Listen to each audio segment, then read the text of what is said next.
संत रामपाल जी महाराज जो कुरीतियां हैं हमारे समाज में, दहेज नहीं लेना है, नशा नहीं करना है, व्यभिचारी नहीं करना है, कोई बुराई नहीं करना है, इस चीज के ऊपर तीखे सवाल कर रहे हैं। और धर्म ग्रंथों के ऊपर, धर्म शास्त्र के जो नए नए जो हमारे कथावाचक उनके ऊपर तीखे सवाल करते हैं, उनको राज नहीं आया। इन संघर्षों के लिए संत रामपाल जी महाराज को जेल में जाना पड़ा। और बात यह है कि कोई संत जेल में है या बाहर में, मायने ये नहीं रखता, मायने ये रखता है कि वो ज्ञान क्या दे रहे हैं और उनका ज्ञान कितना आते हैं।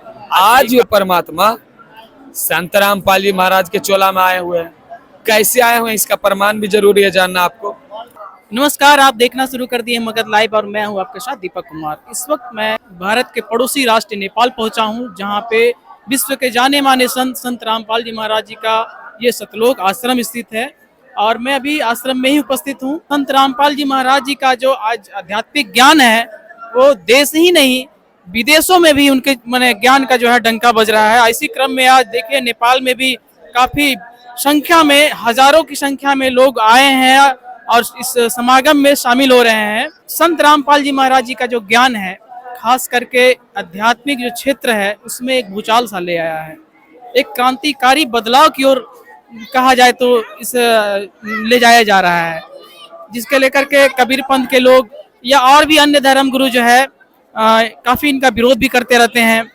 देखते हैं आप, जितने भी धर्म गुरु है अपने अपने धर्म का झंडा लेकर के आगे बढ़ते हैं और अपने अपने धर्म को बढ़ावा देने में लगे रहते हैं, लेकिन संत रामपाल जी महाराज एकमात्र ऐसे संत हैं जो पूरे विश्व को एक मानवता के कड़ी में जो है ना पिरोना चाहते हैं और सभी को एक मानवता के प्लेटफॉर्म पर जो है खड़ा करना चाह रहे हैं। मैं भी कुछ सवालों को लेकर के आश्रम में आया हुआ हूँ, उनके फॉलोअर्स से बात करने का प्रयास करूंगा। चलिए, हमारे साथ संत रामपाल जी महाराज जी के एक फॉलोअर्स हैं जिनसे हमारे कुछ सवालों का सवाल जवाब होगा। तो चलिए मैं जी नमस्कार सर। जी नमस्कार। मैं बिहार के मगध की धरती से आया हूँ और हमारा कुछ सवाल है जो हमारे दर्शकों ने हमारे वीडियो के माध्यम से हमारी फेसबुक यूट्यूब पे कमेंट करके पूछा है, तो क्या आप जवाब देना चाहेंगे?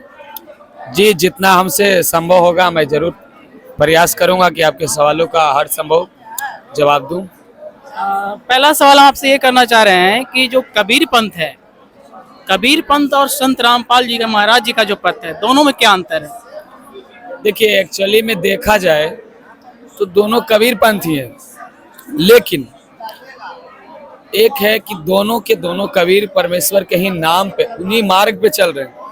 लेकिन बात यही है कि एक कबीर जी का नाम लेकर के बस गलत रास्ते पे चल रहे हैं और एक है जो कि कबीर जी का नाम लेके कबीर जी ने जो रास्ता बतलाए हैं उस रास्ते पे चलने का प्रयास कर रहे हैं। तो ये उन्हें विभेदन है। ऐसा देखा जाता है कि संत रामपाल जी महाराज जी का जो विरोध है वो तो लगभग सारे धर्म वाले करते ही हैं, लेकिन सबसे अधिक विरोध अगर उनको देखना होता है तो कबीर पंथ वाले लोग ही करते हैं। ऐसा क्यों? देखिए, इसका कारण है, संत रामपाल जी महाराज जो है एक आध्यात्मिक संत है और वो चूंकि कबीर पंथ से ही रिलेटेड है, इसलिए उन्होंने कबीर पंथ के जितने भी बुक्स हैं, होली बुक्स हैं, जैसा कबीर सागर हो गया, कबीर बीजक हो गया, कबीर शब्दावली हो गया, इन सभी पुस्तकों को उन्हें बारी बारी से अध्ययन किए हैं और अध्ययन करने के बाद जो उनको मेन जो थीम पता चला, जो रहस्य पता चला उस पुस्तकों में, उस चीज को संत रामपाल जी महाराज ने उजागर कर दिए। उजागर करने के बाद उसका प्रमाण भी बहुत सारा हम दिखाएंगे आपको। उजागर करने के बाद उन्होंने ये कह दिया कि ये सभी जितने भी कबीरपंथी हैं सभी के सभी नकली कबीरपंथी है। तो इससे लोगों में ये हुआ कि रामपाल जो है अपने आप को सर्वश्रेष्ठ बताते हैं, सर्वश्रेष्ठ गुरु बताता है और हम लोग को ये नकली बताता है। चूंकि वास्तविकता ये थी कि था वो नकली ही, लेकिन वो कहा जाता है कि नकली तब तक के बचा रहता है मार्केट में जब तक कि असली कोई भी वस्तु ना आ जाए, है ना। और संत रामपाल जी महाराज उस असली वस्तु को परखने का पहचान बता दिए, असली कबीर भगवान को पहचानने के लिए वो रास्ता बता दिए, जिस कारण से उनके साथ जो लगे हुए अनुयायी थे वो उनको छोड़ छोड़ करके इनके पास आने लगे। और कबीर जी का जो सच्ची मार्ग है, वो सच्ची रास्ता जो बताए हुए A to Z उस रास्ते पे चलने लगे, जिस कारण से उनकी जो दुकानें हैं, जो पुराने कबीर पंथी गुरु हैं, उनकी जो दुकानें हैं वो बंद होने लगा। यही कारण रहा कि उनको सबसे ज्यादा कबीर पंथियों को ही संत रामपाल जी महाराज से घृणा है, संत रामपाल जी महाराज से गुस्सा है। ऐसा देखा जाता है, बहुत सारे कबीर पंथियों से मेरी बात होती है तो वो बोलते हैं कि संत रामपाल जी महाराज जी सतगुरु कैसे हो सकते हैं, सतगुरु तो केवल कबीर साहब थे, संत रामपाल जी महाराज जी सतगुरु कैसे हो सकते हैं, उनकी पत्नी है, उनके बच्चे हैं, इस पे आप क्या कहेंगे? देखिए, कबीर साहब जो है ना, आप अगर कबीर साहब का इतिहास पढ़ेंगे तो कबीर साहब के बारे में जो हमारा पवित्र वेद है, वो वेद बताता है कि वो जो परमात्मा इस धरती पे आता है ना, तो 3 तरह से आता है। ठीक है, सबसे पहला है कि वो शिशु रूप धारण करके आता है और एक जुलाहे दंपत्ति को मिलता है। ठीक है, और उनकी परवरिश की लीला कुमारी गायों से होती है, इसका प्रमाण हमारा वेद करता है। दूसरा कहता है कि वो जो परमात्मा आता है वो ऐसे ऐसे जगह पे आता है जहाँ पे कि कोई उनका जो दृढ़ भगत है, जो वर्णीय पुरुष है, उनको आकर के मिलता है। जैसे विद्युत जो है, आकाशीय बिजली स्नेह वाले स्थान जैसे धातु हो गया, उसके ऊपर आकर गिरती है ना, उसी तरीके से वो परमात्मा आते हैं, जगह जगह पर जा जाकर वहाँ पे प्रकट हो जाते हैं और जगह जगह पर प्रकट होकर के ज्ञान समझाते हैं, उसके बाद फिर वहाँ से गायब हो जाते हैं। आप सुने भी होंगे कि ऐसे से बहुत सा संत थे, फलाने नगरी में उन्होंने प्रवचन दिया, ज्ञान दिया, फिर वहां से गायब हो गए, अब कहाँ गए उनको कोई आता पता नहीं। तो दूसरी स्थिति से परमात्मा इस रूप में आता है। तीसरी जो स्थिति है परमात्मा की आने की, वो ये है कि वो परमात्मा किसी भक्त क्या किसी व्यक्ति के शरीर में वो खुद वो परमात्मा आ करके, है ना, और वो ज्ञान दे करके और फिर वो परमात्मा चले जाते हैं। जैसा कि उदाहरण है आदरणीय संत गरीबदास जी महाराज, ये भी कबीरपंथी संत हैं। ठीक है, इन्होंने बचपन में कबीर साहब इनको मिले, जिनके उपलक्ष्य में समागम ही मनाया जा रहा है। कबीर परमेश्वर उनको मिले, ज्ञान समझाया, उनके बाद उनको ज्ञान देकर उनकी आत्मा को सतलोक भेज दिया। अब उनके शरीर में वो खुद आकर के प्रवेश करके वो ज्ञान देने लगे, जिस कारण से उन्होंने बहुत सारी मोटी ग्रंथ की रचनाएं की, जो अमर ग्रंथ के नाम से भी जानते हैं। उसी तरह से अगर आप महाभारत का युद्ध देखिएगा तो श्री कृष्ण जी के रूप में काल भगवान आकर के श्री कृष्ण जी के शरीर में प्रवेश कर गए, गीता का ज्ञान देकर चले गए, है ना। तो इस स्थिति में वो परमात्मा आते हैं। आज ये परमात्मा संत रामपाल जी महाराज के चोला में आए हुए हैं। कैसे आए हुए हैं इसका प्रमाण भी जरूरी है जानना आपको। तो हमारा जो ग्रंथ है, कबीर पंथियों का पवित्र ग्रंथ है कबीर सागर, जो कि आपके सामने यहाँ पे रखा हुआ है। इसी कबीर सागर में प्रमाण है कि आज से 600 साल पहले जब कबीर साहब इस शरीर रूप में आए थे, है, जैसा कि आप शुरुआत में क्वेश्चन के, कबीर साहब तो सतगुरु थे, है, तो फिर रामपाल जी महाराज तो शरीर से जन्म लिए। तो कबीर सागर, हमारा वेद कहता है कि वो जो परमात्मा इस धरती पे आता है ना, कवियों की तरह आचरण करता है, उपदेश करने की इच्छा से वो आता है, जिस कारण से वो प्रसिद्ध कवियों में से श्रेष्ठ कवि भी कहलाता है, और वो ज्ञान देता है, जिस कारण से वो गुरु भी कहलाता है, लेकिन वो परमात्मा होता है। इसी कबीर सागर में बताया है कि 12 पंथ जो है ये काल का पंथ है, कि 12 पंथ काल फुरमाना, अब भूले जीव न जाए ठिकाना, है, 12 पंथ नाम जो ले सब हमरे मुख आन समोई, ये निरंजन कह रहे हैं, जिनको काल भगवान कहते हैं। कबीर साहब, कबीर पंथी भाई लोग निरंजन कहते हैं, है। तो वो सतगुरु रूप में आए कबीर परमात्मा जी, कह रहे हैं कि 13वें पंथ में धर्मदास हम ही चलाएंगे, चल कर आएंगे और सब पंथों को मिटा करके एक पंथ चलाएंगे। और कब आएंगे? तो जब कलयुग 5505 वर्ष बीत जाएगा तब हम आ जाएंगे। तो कहा जाता है ये कबीर सागर लिखा है। सारे कबीर पंथी भाई कबीर साहब को मानते हैं, तो ये कबीर सागर को भी तो मानेंगे। इसी बिल्कुल। कबीर सागर में लिख रखे हैं। प्रमाण दिखाएं जरा। जी, सबसे पहले मैं आपको ये दिखाता हूँ जो भड़कने वाली बात है। तो जितने भी कबीर पंथी भाई हैं वो नकली कैसे है ये देखिए। ये कबीर सागर जो है कि कबीर बानी चैप्टर है ना, कबीर बानी के 134 नंबर पृष्ठ है। बढ़िया से दिखाइए। 134 नंबर पृष्ठ है। इसमें वंश प्रकाश है कि प्रथम वंश उत्तम, दूसरा वंश अहंकारी, तीसरा वंश प्रचंड, चौथा वंश विरह, पांचवें वंश निंद्रा, छठे वंश उदास, सातवां वंश ज्ञान चतुराई, आठवें वंश पंथ विरोध, नौवें वंश पंथ पूजा, 10वें वंश प्रकाश, 11वें वंश प्रकट पसारा, 12वें वंश प्रकट हो उजियारा, 13वें वंश मिटे सकल अंधियारा। 13वां वंश में कहा गया है सब अंधियारा मिटेगा, एति दगा काल की समाई, अतत बिंदु टेक नहीं आई। अब आगे देखिए यहाँ पे ये जो 12 पंथ जो काल का है, जो कबीर पंथी लोग भड़कते हैं संत रामपाल जी से, वो यही कारण है। यही संत रामपाल जी महाराज ने चैनलों पे, टीवी चैनलों पे खोल के बता दिया कि ये 12 पंथ है।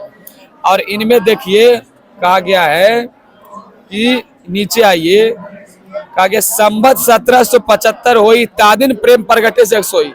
जब संवत 1774 जो होगा तब ये वाणी मेरा सच होगा। उससे पहले सारे कबीर पंथी लोग बता रहे कि हम दे रहे हो परमात्मा का ज्ञान, जो कि गलत है। यहाँ कह रहे हैं कि 12वें पंथ प्रकट होई वाणी शब्द हमारे के निर्णय ठाने, अस्थिर घर का मरम न पावे, ये 12 पंथ हम ही को ध्यावे। किसका वचन है भाई? तो देखिए वचन यहाँ बताएगा कि निरंजन का वचन है यहाँ पर, है ना। यहाँ तक के सतगुरु यहाँ से उपवाच किए हैं, सतगुरु उपवाच है, वंश प्रकाश बताए। अब यहाँ से जो स्टार्टिंग होता है वो बताते हैं द्वादश पंथ चलो सवेद, यहाँ से बताते हैं कि 12 पंथ जो है काल का होगा। ये 12 पंथ हम ही को ध्याएगा, कबीर कबीर का नाम लेगा लेकिन हम ही को ध्याएगा, है ना। अब कहते हैं परमात्मा जी कि जब जो है कलयुग जो है 5505 बरस बीत जाएगा, 5505 तब ये वचन होगा साचा। बिना 5505 बरस आए आप अपने आप को कैसे गुरु सिद्ध कर लिए कबीर पंथी भाई लोग हमारे? कहते हैं कि मेरे पास वो मूल मंत्र है जो धर्मदास जी को दिए थे, है? और वो यहाँ पे कह रहे हैं कि धर्मदास मोरी लाख दुआई, अब मूल शब्द बाहर नहीं जाई। पवित्र ज्ञान तुम जग में राखो, मूल ज्ञान गुप्त कर राखो। अब मूल ज्ञान जो बाहर पढ़ी है बिचली पीढ़ी हंस नहीं तरी, और 33 अरब ज्ञान हम बाखा मूल ज्ञान गुप्त कर रखा। अब मूल ज्ञान तुम तब तक छुपाई जब तक द्वादश पंथ ना मिट जाई, है ना। जब लग द्वादश पंथ मिट जाई, 12 पंथ जब मिट जाएगा तभी वो मूल ज्ञान को खोलना। तब मूल ज्ञान को खोले हुए हमारे कबीर पंथी भाई हैं, इनके पास कहाँ से आ गया? जब हमारे पिताजी अधिकारी हैं और वो कह रहे हैं कि हम किसी को बताए ही नहीं, अब हम झूठ के ढंढेरा पेट दे कि हमारे बाबूजी ने खजाना का चाबी दे दिया, तो हम झूठ बोल रहे हैं ना। और अगले को समझना चाहिए कि झूठ है कि सही है। अब हम आपको लेकर चलते हैं कि वो कबीर साहब ही हैं जो अभी वर्तमान में संत रामपाल जी महाराज के रूप में आए हुए हैं। दिखाएं। अब आप इस कबीर सागर के आप आ जाइए सौसम वेद बोध नामक चैप्टर में। यहाँ पे जो कबीर साहब जी हैं जिनको हमारे कबीर पंथी भाई मानते हैं, वो सतगुरु, वो कह रहे हैं जब निरंजन वचन हुआ था, जब कबीर साहब का निरंजन से वचन हुआ था, तब उन्होंने कहा था कि सतयुग त्रेता द्वापर माही और तीनों युग जब छोड़े रहे, चौथा युग जब कलयुग आई तब तुम शरण जीव बहु जाई। ऐसा वचन हर मर दीजिए तब संसार गमन तुम कीजिए। परमात्मा को बोल रहे हैं। तब परमात्मा कहते हैं अरे काल पर पंच पसारा, तीनों युग जीवन दुख डारा, बिनती तोर लीन में मानी, अमोह को ठगे काल अभिमानी। काल को लगा कि मुझे वो ठग लिया, है ना। चौथा युग जब कलयुग आई तब हम अपना अंश पठाई, काल फंद छूटे नर लोई, सकल सृष्टि परमानिक होई। घर घर देखो बोध विचारा, सत्य नाम सब ठौर उबारा। कह रहे यहाँ पढ़िए ध्यान से, 5 सहस यानी 5505 तब ये वचन होगा साचा। कलयुग बीत जाए जब एता, सब जीव परम पुरुष पद चेता। कि ये मेरा बात कब सच्चा होगा? जब कलयुग 5505 बरस बीत जाएगा। उसी सौसम वेद बोध में आप 171 पेज में आ जाइए, जो आपने कहा कि वो तीसरा अवस्था में परमात्मा आते हैं। देखिए, 5 सहस और 500 जब कल युग बीत जाए, महापुरुष फरमान तब जग तारन को आए। लिख रखे हैं ना कि वो महापुरुष हिंदू तुर्क आदि सब जेते जीव जिहान, सतनाम की साग गहिए पावे पद निर्वाण। यथा सरितगण आप ही मिले सिंधु में धाया, सत सुकृत के मध्य में सभी पंथ समाये। है माने जैसे छोटी छोटी नदियां बड़ी नदियां मिलती है, वैसे सारे पंथ हमारे अंदर आके मिल जाएंगे। कह रहे हैं ये कब तक झूठा होगा, जब लग पूरन होए नहीं ठीके को तिथि 12, कपट चातुरी तब लग सौ संवेद निराधार। जब ये बानी लगेगा कि ये गलत बोल के गए कबीर साहेब, जब ये वचन जब टाइम नहीं पूरा होगा तब तक। कह रहे हैं कि सभी नर नारी शुद्ध तब जब ठीक का दिन आवंत, कपट चातुरी छोड़ के शरण कबीर गहंत। यहाँ का लिखल है शरण कबीर गहंत, यहाँ कह रहे हैं कि हम प्रगट होंगे जब कलयुग इतना में बीत जाएगा। यहाँ कह रहे हैं कि कपट छात्री छोड़कर सब कबीर के शरण में आ जाएंगे। तो वही कह रहे हैं कि प्रगट भी होंगे, यही कह रहे हैं कि कबीर के शरण में सब आ जाएगा। एक अनेक हो गए पुनः अनेको, एक हंस चले सतलोक तब सप्त नाम की टेक। घर घर बोध विचार हो दुर्मति दूर बहाय, कलयुग में एक हो इस बढ़ते सहज सुभाय। कहाँ उगर कहाँ छुदर हो हर सबकी भवीर, सो समान समदृष्टि और समरथ सत कबीर। ये एक प्रमाणित हुआ आपको कि वो कबीर साहब ही आए हैं। मेरा सवाल जो था, संत रामपाल जी महाराज जी जो हैं वो गृहस्थ आश्रम से आते हैं, तो वो सदगुरु कैसे हो सकते हैं? ये सवाल जो है खास करके कबीर पंथियों के द्वारा लगाया जाता है, इस पे आप क्या कहेंगे? जैसा कि मैंने अभी आपको बताया कि जो परमात्मा होते हैं वो 3 अवस्थाओं में इस धरती पे आते हैं, है ना, जिसका कि प्रमाण मैंने अभी बताया। 2 अवस्था तो बताए, तीसरी अवस्था जो है वो इसके बारे में बताया। तीसरी अवस्था जो है प्रमाण मैंने बताया कि ये देखिए, ये गरीबदास जी महाराज के रूप में भी आए, बारहवें पंथ में आए। संत रामपाल जी महाराज ने कबीर सागर से प्रूव किया कि यहाँ पे है कि 13वें पंथ में हम ही चलाएंगे, सब पंथों को मिटा के एक पंथ चलाएंगे। और वो 3 प्रकार से आने के बारे में जो प्रमाण है कि कहाँ लिखा है कि परमात्मा 3 स्थिति में आता है, तो हमारा जो वेद है, पवित्र वेद ऋग्वेद सबसे पुरातन वेद, मंडल नंबर 9 और 10, इसमें आप यहाँ पे आ जाइए। ये सब आप मिला सकते हैं, हमारे कबीर पंथी भाई जितने भी हैं वो इस चीज को मिला सकते हैं आर्य भाषा से, है ना। इसको आप यहाँ पे आइएगा तो ये इसका प्रकाशन है ना। अब यहाँ पे आते हैं ऋग्वेद मंडल नंबर 9 के सूक्त नंबर 1 में। ऋग्वेद मंडल नंबर 9 सूक्त नंबर 1 के मंत्र नंबर यहाँ पे हम आते हैं 8 में।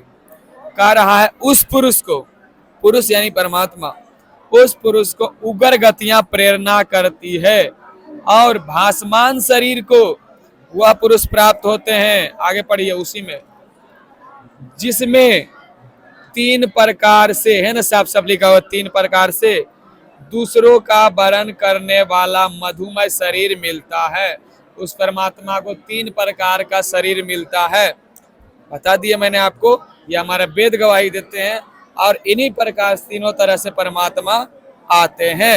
एक तो पर बालक की तरह लीला करते हैं, दूसरा जगह जगह प्रकट हो जाते हैं, और तीसरा किसी संत या किसी जो है महात्मा के रूप में आकर के वो अपना ज्ञान की प्राप्ति करते हैं।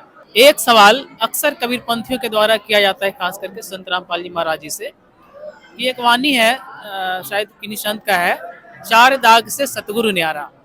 तो क्या संत रामपाल जी महाराज जी ये वाणी में फिट बैठते हैं? क्या वो सतगुरु हैं? देखिए, हमने अभी आपको तुरंत बताया कि परमात्मा 3 अवस्था में आते हैं यहाँ पे, है ना। वो जो आज से 600 साल पहले जो कबीर साहब जो सतगुरु के रूप में आए थे, उस समय वो परमात्मा वैसी लीला करके गए। 4 दाग मतलब क्या होता है समझते हैं आप?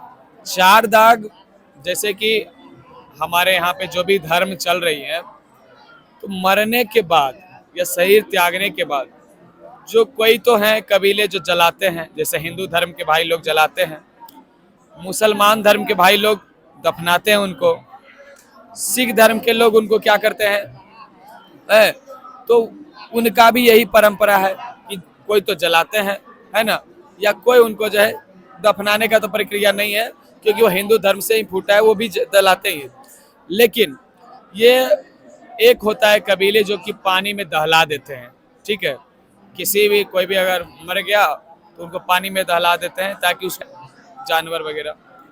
और जो चौथा है वो ये है कि जो पादरी लोग होते हैं, है ना, वो उनके जो कोई परिजन मरते हैं तो एक टावर होता है, बहुत ऊंचा टावर होता है ना, उस पादरी नहीं, पारसी समाज वाले करते हैं कि वो पेड़ पे टांग देते हैं। मतलब कहने का है कि ये जो 4 दाग है वो है जलाना, दफन करना, पानी में बहा देना, और ये चौथा है पेड़ पे टांगना। ये जो अंतिम क्रियाएं होती है मरने के बाद, जी जी उसे 4 दाग कहा जाता है। जी, हाँ, तो उस चीज से जो कबीर साहब थे वो जो है उसके अंदर नहीं आए। आप अगर उनके सतलोक गमन की लीला देखेंगे तो सशरीर मगहर से सतलोक गए थे, उनका आज भी प्रमाण मिलता है ना। तो परमात्मा 3 अवस्थाओं में आते हैं। तो ये अवस्थाएं जो था शिशु से बड़े होने की लीला जो है वो उस प्रकार से उन्होंने करके गए। दूसरी लीला जहाँ तहाँ आते हैं, ज्ञान देने की इच्छा से आते हैं, ज्ञान दे करके वो निकल जाते हैं। एक यहाँ पे रोकना चाहेंगे, गरीबदास जी महाराज जी आए और उनका भी इतिहास रहा, उनके बारे में कबीर पंथियों का क्या विचार है? उनको सदगुरु मानते हैं कि नहीं? देखिए, जितने भी हमारे कबीर पंथी भाई हैं संत रामपाल जी महाराज को छोड़ करके, वो 12 पंथ में ही लगे हैं। 12 पंथ में यानी जो धर्मदास जी ने कह दिया, बस धर्मदास जी की बातों को, पूरी बातों को नहीं, वो एक कबीर बीजक को लेते हैं और उन्हीं को रट्टा मारते रहते हैं। उसमें भी अपने मन मुताबिक उसको जो है दिमाग लगाए हुए रहते हैं, अपने मन मुताबिक चलाते रहते हैं, है ना। हमारा पूरे कबीर, अगर हम कबीर साहब को मान रहे हैं तो पूरे कबीर सागर को मानिए आप। तो वहाँ पे जो गरीबदास जी महाराज थे, उन्होंने यहाँ से शरीर छोड़ने के पश्चात फिर से वो जो छुड़ानी गांव से उन्होंने शरीर छोड़े, उसके बाद जाकर के सहारनपुर उत्तर प्रदेश में, आज भी उनका प्रमाण मिलेगा, वहाँ पे मंदिर बना हुआ है, वहाँ पर जाके फिर से उन्होंने प्रकट हो गए वो, है ना। तो ये चीज को संत रामपाल जी महाराज केवल बताते हैं, समझ गए। और हमारे कबीर पंथी भाई वो इस चीज को नहीं मानते मेरा हैं। कहने का मतलब था कि संत गरीबदास जी महाराज जी को कबीर पंथ वाले मानते हैं ना, उनको तो आदरणीय मानते हैं, जी जी, आदरणीय जबकि वो भी एक गृहस्थ आश्रम से रहे। जी जी, हमारे कबीर पंथी भाई उनको भी आदरणीय मानते हैं। वो 12 पंथ में वो भी आते हैं और उनको भी मानते हैं, है ना, उनको भी लोग मानते हैं गरीबदास जी। उनके बारे में तो सवाल नहीं किया जाता है कि वो गृहस्थ आश्रम से थे तो कैसे वो सदगुरु हो गए, वो कैसे कबीर साहब का ज्ञान दिए। ये सवाल सिर्फ संत रामपाल जी महाराज जी से किया जाता है। क्योंकि गरीबदास जी महाराज जो थे, उन्होंने क्या किए, उनको बस जितना ऑर्डर दिया गया था एक तरह से कबीर परमात्मा का, कि आपको अमर ग्रंथ साहिब की बानियां लिखनी है, और इस चीज को जैसा कि मैंने कबीर सागर में बताया कि 13वें पंथ यानी पिछली पीढ़ी के लिए छिपा के रखना है। तो जितना उनको कहा गया था कि आप ज्ञान प्रचार कीजिए, और उतना ही जितना कि आपको दिया गया, और अमर ग्रंथ साहिब की रचना कीजिए। उन्होंने अमर ग्रंथ साहिब का उसी तरीके से रचना किए। संत रामपाल जी महाराज को ये फुल परमिशन मिला, फुल ऑर्डर मिला। अगर इनके जीवन परिचय को आप देखेंगे तो संत कबीर साहब जो है, ऐसे हैं तो दोनों एक ही, लेकिन लीला करने के लिए कबीर साहब जो है ना, इनको आकर के ज्ञान उपदेश दिए कि बेटा आज से तुम जितना भी है सभी ग्रंथों को खोलो, और जितने भी धर्म है, जितने भी धर्म के ग्रंथ हैं, उन सभी में जो सच्चाइयाँ हैं उसको उजागर करो। और वो संत रामपाल जी महाराज उसको उजागर कर रहे हैं। यही कारण है कि लोग इनसे जो है नफरत करते हैं, और जो समझ लेते हैं वो उनसे उतना ही अधिक प्रेम करते हैं। बहुत बहुत धन्यवाद, आपने सारे सवालों का सटीकता से जवाब दिया। बस एक आखिरी सवाल है, थोड़ा सा तीखा सवाल है, कि सारे लोग, खास करके हमारे जितने भी वीडियो चला आपके आश्रमों के लिए, आश्रम का वीडियो, उस पर कमेंट किया कि अगर संत रामपाल जी महाराज जी इतने सामर्थ हैं, पावरफुल हैं, अच्छे संत हैं, तो वो जेल में क्यों बंद है? देखिए, जेल में बंद होना ये एक कोई बड़ी बात नहीं है, इत्तेफाक है। अगर आप इतिहास उठाकर देखेंगे तो जितने भी संघर्ष करने वाले लोग हैं, जो कि बुराइयों को खत्म किया और अच्छाइयों को लाया, उनको भी यहाँ के सिस्टम से जूझना ही पड़ा है। जैसे कि अंग्रेजों को हराने के लिए, भगाने के लिए महात्मा गांधी ने संघर्ष किए। उनकी जीवनी आप पढ़ के देखिए, कितना उनको झेलना पड़ा, है ना। उसी तरीके से आज जो है राजा राम मोहन राय का इतिहास उठाकर देखिए, सती प्रथा को खत्म करने के लिए कितना झेलना पड़ा उनको। तो आज जो है, लेकिन थी वो सच्चाई। संत रामपाल जी महाराज जो कुरीतियां हैं हमारे समाज में, दहेज नहीं लेना है, नशा नहीं करना है, व्यभिचारी नहीं करना है, कोई बुराई नहीं करना है, इस चीज के ऊपर तीखे सवाल कर रहे हैं। और धर्म ग्रंथों के ऊपर, धर्म शास्त्र के जो नए नए जो हमारे कथावाचक उनके ऊपर तीखे सवाल करते हैं, उनको राज नहीं आया। इन संघर्षों के लिए संत रामपाल जी महाराज को जेल में जाना पड़ा। और बात यह है कि कोई संत जेल में है या बाहर में, मायने ये नहीं रखता। मायने ये रखता है कि वो ज्ञान क्या दे रहे हैं और उनका ज्ञान कितना कारगर है। आज यही कारण है कि संत रामपाल जी महाराज ऐसा ज्ञान दे रहे हैं, ऐसा भक्ति दे रहे हैं, जिस कारण से लोग जो है उनके ज्ञान को समझ करके, पढ़ करके दिन प्रतिदिन उनकी जो संगत है वो जुड़ती ही जा रही है ना। और यहाँ तक कि भविष्यवाणियों में ये भी कहा गया है कि उस सायरन सलाइन को देशद्रोह का भी केस लग सकता है। आप जो है नास्ते दमस की भविष्यवाणियों को उठाकर देख लीजिए, समझ गए ना। वहाँ पे साफ साफ प्रमाण है कि वो जो सायरन होंगे, वो जो संत होंगे, वो पंजाब की धरती पे आएंगे जहाँ 5 नदियाँ बहती है। इतना सारा उनके बारे में भविष्यवाणियां हैं। तो देखिए, किसी भी बदलाव करने के लिए किसी को भी संघर्ष करना पड़ता है। कहने का मतलब समाज में जितने भी अच्छे बदलाव हुए हैं, वैसे सारे बदलाव में जितने भी महापुरुष हुए सबको संघर्ष करना पड़ा है। महात्मा गांधी हो, नेल्सन मंडेला हो, चाहे जितने भी हैं, राजा राम मोहन राय जी का नाम लिए, तो इनका कहने का आशय ये था कि जो भी अगर समाज में अच्छे बदलाव कभी किया गया है तो संघर्ष के रास्ते पे ही गुजरा है वो। तो ऐसे तो देखा जाए संत रामपाल जी महाराज जी भले आज जेल में है, पर उनके द्वारा जो सामाजिक कार्य किए जा रहे हैं, खास करके महिलाओं का मतलब सम्मान और सुरक्षा के लिए, जो दहेज रूपी दानव है उससे बचाव के लिए जो उन्होंने मुहिम चलाई है, वो काबिले तारीफ है। आप भी देखते होंगे आए दिन उनके आश्रमों में जो रामायणी होती है, जो शादी होती है, वो भारत ही नहीं पूरे विश्व में एक जो नारी का जो सम्मान है, जो कभी कहा जाता था कि नारी पूजनीय है, वो अगर कोई देने का काम कर रहे हैं तो संत रामपाल जी महाराज और उनके ज्ञान। धन्यवाद।